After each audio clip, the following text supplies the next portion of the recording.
ዓለም ባልጠበቀውና ድንገተኛ በሆነ ክስተት የመካከለኛው ምስራቅ የፖለቲካ ምህዳር በአንድ ጀንበር ተለውጧል።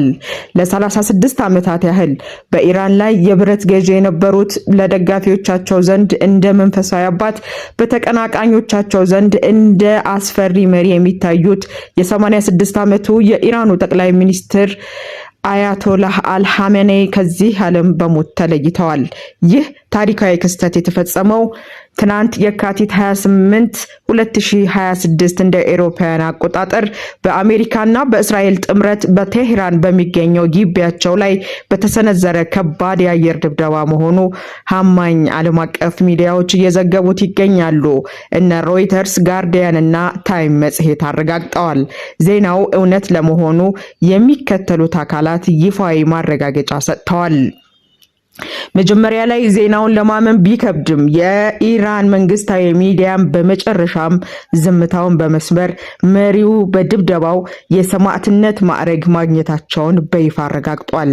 በዚህ ጥቃት በእሳቸው ቤተሰቦች አባላትም ላይ ከፍተኛ የሆነ ሞት ተከስቷል። ፕሬዝዳንት ዶናልድ ትራምፕ በይፋ የማህበራዊ ትስስር ገጻቸው ላይ አያቶላህ ሐሜኔይ መገደላቸውን በማረጋገጥ ጥቃቱ የተሳካ እንደነበር ገልጸዋል። በተለይ አያቶላህ ሐሜኔይ ከ1989 እንደ አውሮፓውያን አቆጣጠር ጀምሮ የኢራንን የፖለቲካ ወታደራዊና ሃይማኖታዊ ስልጣን በዋናነት ሲዘውሩ የኖሩ የዘመናችን ጠንካራ መሪ ነበሩ። የህልፈታቸው ዜና ሲሰማ በቴህራን ጎዳናዎች ላይ የሐዘንና የድንጋጤ ድባብ ሲያጠላ፣ በሌላው የዓለም ጥግ ደግሞ የፖለቲካው ዙፋን መናወጥ ፈጥሯል። የህይወታቸው ማክተም የአንድ ግለሰብ ሞት ብቻ ሳይሆን የአንድ ሙሉ የትውልድ ታሪክ፣ የዘመናት ፖለቲካዊ ትግልና የመካከለኛው ምስራቅ የኃይል ሚዛን የሚቀይር ትልቅ ምዕራፍ መዘጋት ነው። ያለምንም ተተኪ መሪ ዝግጅት ድንገት ሞት መነጠቃቸው ከዚህ በኋላ ኢራንና መካከለኛው ምስራቅ ምን ሊመስሉ ይችላሉ የሚለው ትልቅና አሳሳቢ በዓለም አደባባይ ላይ ጥሎ አልፏል። ማንም አልጠበቀም። ሐሜኔይ ከነ ሙሉ ቤተሰባቸው ህይወታቸው ማለፉ በይፋ ተረጋግጧል። የተለያዩ ሚዲያዎችም በሰበር ዜና ይሄንን ጉዳይ ያጋሩት ይገኛሉ።